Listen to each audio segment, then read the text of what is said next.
Welcome back to my channel. আশা করি তোমরা সবাই খুব ভালো আছো, আমিও ভালো আছি। আবার একটা নতুন ভিডিও নিয়ে চলে আসলাম। তো প্লিজ তোমরা ভিডিওটাকে স্কিপ করো না, ভিডিওটা দেখো, আশা করছি তোমাদের ভালো লাগবে। আর এখন সময় বাজে প্রায় 6টা বাজেনি, এখনও 6:45 মতো বাজে। তারপরে চলে আসলাম সকালের বিছানাটা তুলে নিতে। আর কম বেশি তো সকালের বিছানা তোমাদের দাদাই তোলে। আর আজকে ছেলের পড়তে গেছে, তো অন্য একটা জায়গায় পড়তে গেছে, তো তোমাদের দাদা ওকে দিতে গেছে, তাই তোমাদের দাদাও উঠে গেছে। তো তোমাদের দাদা চলে গেছে তখন ছেলেকে নিয়ে, প্রায় 6টা 5-10 হবে ওই রকম টাইমে। তাই আমি ভাবলাম তাহলে বিছানাটা আমিই তুলে নিই। আর আমরা তো এমনটা নই ঘরের মহিলারা যে হাজব্যান্ড করে বলে তাকে দিয়েই করাবো। তো আমার হাতে হাতে কাজ করবে বা আমার পাশে থাকবে সেটা ঠিক আছে, কিন্তু আমি তাকে বলে না যে তুমি যদি তোমার স্বামীকে চাকর বানিয়ে রাখো তাহলে তুমি কিন্তু চাকরের বউ চাকরানিই হবে। আর তুমি যদি তোমার স্বামীকে রাজা বানিয়ে রাখো তাহলে কিন্তু রাজার বউ রানীই হয়। তো তুমি কিভাবে কি কাজ চালাবে বা পরিচালনা করবে সেটা সম্পূর্ণ তোমার উপরে ডিপেন্ড করবে। আমি যদি আমার স্বামীকে সংসারের কাজে আটকে রেখে দিই, সমস্ত কাজ আমাকে এটা করে দিতে হবে ওটা করে দিতে হবে, তাহলে ও বাইরে কাজ কখন করতে যাবে, তাই না? অনেক বাড়িতেই এই সমস্যাগুলো আমি দেখি যে তাকে এটা করে দিয়েই যেতে হবে বা কোনো কিছু, তো তাদের ক্ষেত্রে সত্যিই কিন্তু সমস্যা হয়। তো আমি চেষ্টা করি যে আমার সমস্যা যখন হয় বা আমার শারীরিক কোনো অসুস্থতা যদি হয় সেই সময়টা আমার পাশে একটু থাকলে এটাই যথেষ্ট, বাকিটা আমি নিজেই করে নিতে পারবো। তোমাদের সঙ্গে কথা বলতে বলতে কিন্তু বিছানা আমার তোলা হয়ে গেল আর চলে এসেছি ঘরটা মুছে নিতে। আর আজকে ব্লগটা শুরু করলাম ওই ধরো 6:45 থেকে। আর আজকে সারাদিন কি করছি না করছি, আর এখন তো গরম পড়ে গেছে, তো গরমের দিনেও কিভাবে গুছিয়ে কাজ করলে কিন্তু তাতে কষ্টটা কম হয়, সেটা সবার আগের একটাই সূত্র, সেটা হচ্ছে সকাল সকাল কাজ করা। তো সকালে মানে তুলনামূলকভাবে কিন্তু একদম সকালে ঠান্ডাটা দুপুর 12টার মধ্যে যে গরম তাপটা থাকে সকালে কিন্তু তুলনামূলকভাবে একটু হলেও কম হয়। তাই আমরা যদি সকাল সকাল গরমের সময় কাজগুলো করে ফেলি আমাদের তাতে গরমটাও কম লাগবে আর আমাদের কাজগুলোও কিন্তু নির্দিষ্ট টাইমের মধ্যে কমপ্লিট হয়ে যাবে।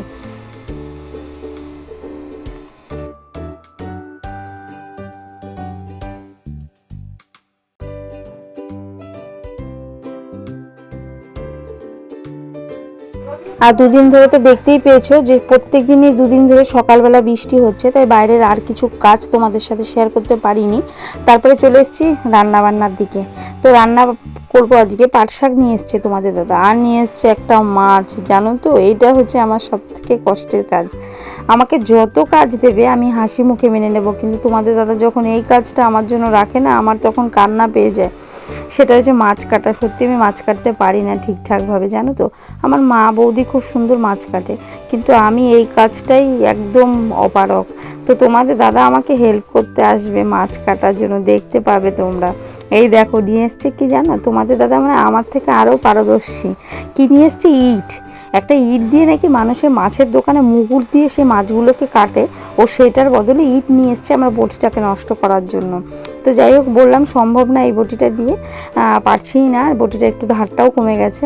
তারপরে দুজনে মিলে যাই হোক কষ্ট করে মাছটা কেটে উদ্ধার করলাম। তারপরে এদিকে তো দেরি হয়ে গেল মাছ নিয়েই যুদ্ধ করতে করতে। তারপরে এখন তোমাদের দাদাকে খেতে দেবো কি দিয়ে সেটাই ভাবতে ভাবতে আমার মাথা ব্যথা উঠে গেছে, যে সময় তো হয়ে গেছে খাবারের, আর তোমাদের দাদা খেয়ে কাজেও যাবে। আর আমি তাড়াহুড়ো করে তখন অল্প একটু পাট শাক বেছে নিয়েছি, আর পাট শাক বাছতে কিন্তু সময় লাগে। তাই ভাবলাম কি ঠিক আছে, পুরোটা শাক বাছতে গেলে আমার অনেকটা সময় নষ্ট হয়ে যাবে, তোমাদের দাদা খেয়ে যেতে পারবে না, না খেয়েই যেতে হবে। আর এটা তো আমি মোটেও পছন্দ করি না যে আমার হাজব্যান্ড না খেয়ে বাড়ি থেকে বেরোবে, আর সারাদিন আমি বাড়িতে থেকে টাইম টু টাইম খেয়ে যাব।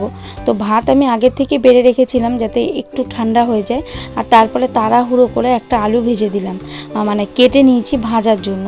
দেখতেই পাচ্ছ, আর একটু মানে গ্যাসের ওভেন একদম হাই করে দিয়ে তারপরে আবার ঢেকে দিয়েছিলাম যাতে তাড়াতাড়ি করে ভাজা হয়ে যায়।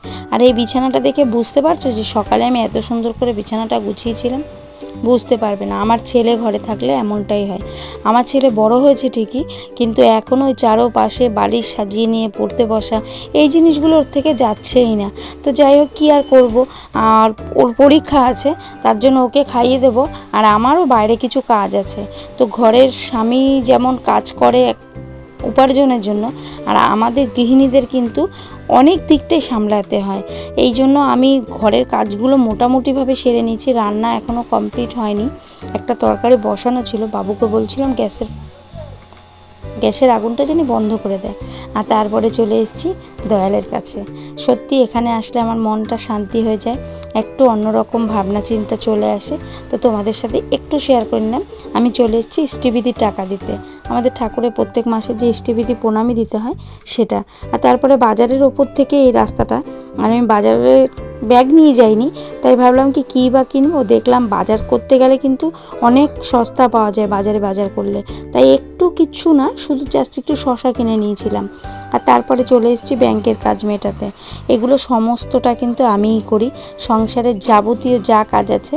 তোমাদের দাদার করে না সেটা বলবো না, করে, ওর যেটুকু সম্ভব হয় সেটুকুও করে, বাদবাকি যা আছে ছেলের জন্য সমস্তটা আমার কাছেই থাকে এই কাজগুলো।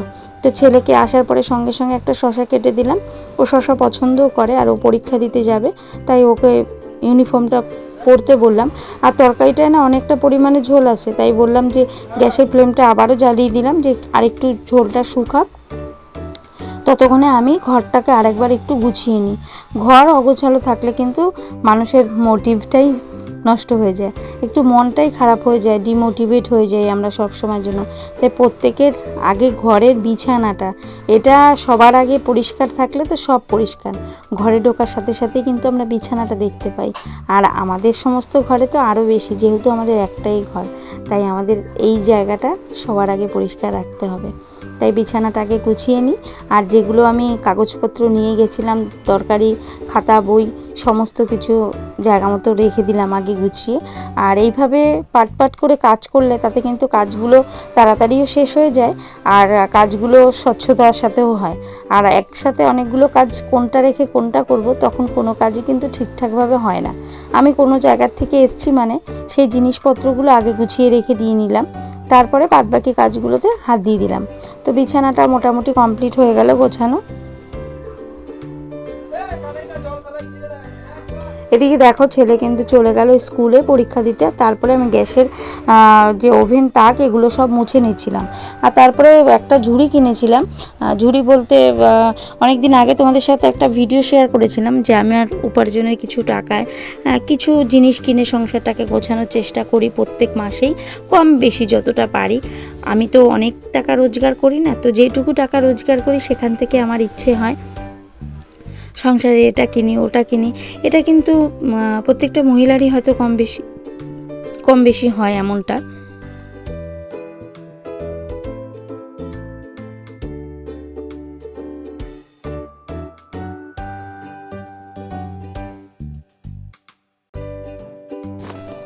আর আমি প্রথমে না গুছিয়ে নিয়েছিলাম একরকমভাবে, আবার আরেক রকমভাবে, বুঝে উঠতে পারছি না যেটা কোনভাবে রাখলে বেশি সুন্দর হবে।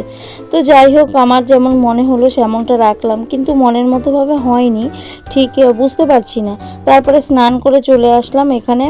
আর রান্না কি করেছিলাম ফাইনালি তোমাদেরকে দেখানো হয়নি, তাই ভেবেছি আগে স্নান করে আসি, তারপরে তোমাদের সাথে শেয়ার করি আজকে কি রান্না করেছি।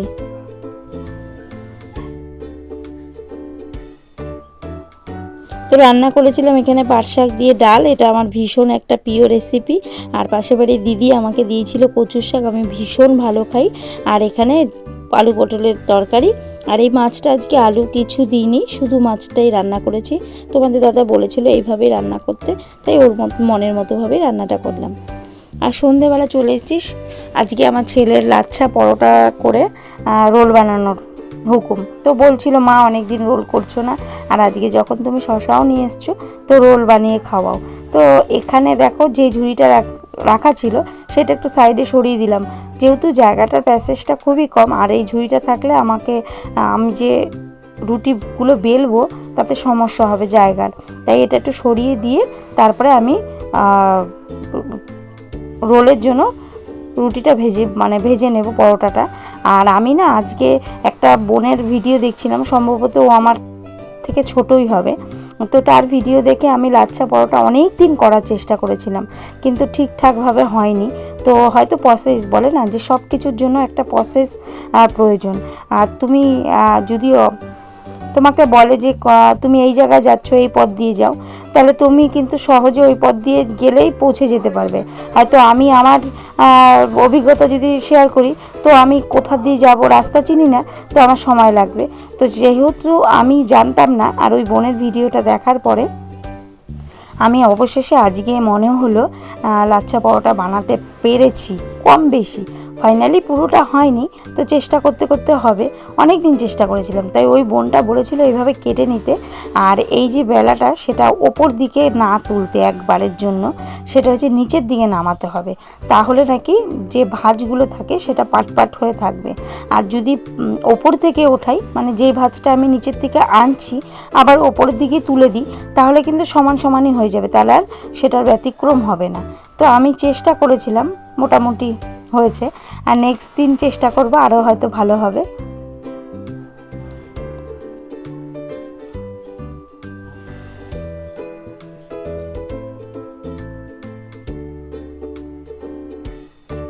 আর এই সমস্ত জিনিস তো প্রত্যেকেই কম বেশি ভালো খায়, আর আমার ছেলের তো কোনো কথাই হবে না। তো এখানে আজকে আমি বানিয়েছিলাম ওই 5টা মতো বানিয়েছিলাম, কিন্তু একবারে তোমাদের সাথে দেখাতে পারিনি। সেটা হচ্ছে আমার ছেলের খিদে পেয়ে গেছে, ওকে বানিয়ে ওকে দিয়ে দিয়েছি, তোমাদের দাদা এসছে, তোমাদের দাদাকে দিয়ে দিয়েছি, মানে এরকম আর কি। যখন যারটা হয়েছে, এই দেখো, বুঝতে পারছো, আমি বুঝতে পেরেছিলাম, হয়তো তোমরা কতটা বুঝতে পেরেছো জানি না। বেশি খুব হয়েছে সেটা না, কিন্তু হয়েছে, অন্যান্য দিনের তুলনায় আজকে মোটামুটিভাবে হয়েছে।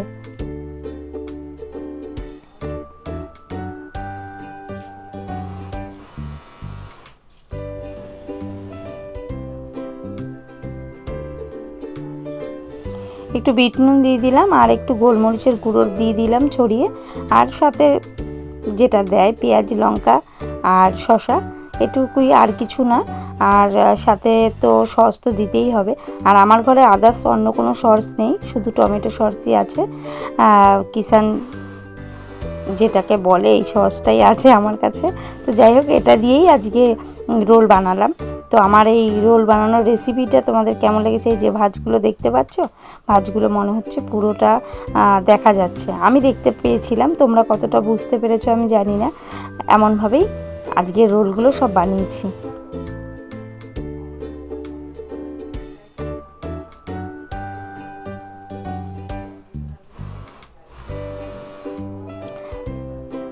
আর সবাইকে খাইয়ে আমি খেতে এসেছি সবার লাস্টে, তখন প্রায় বাজে 8টা, সবার লাস্ট আমি। তো আজকের ভিডিও এখানেই শেষ করলাম, আবার দেখা হবে নেক্সট কোনো ভিডিওতে। আজকের মতো টাটা।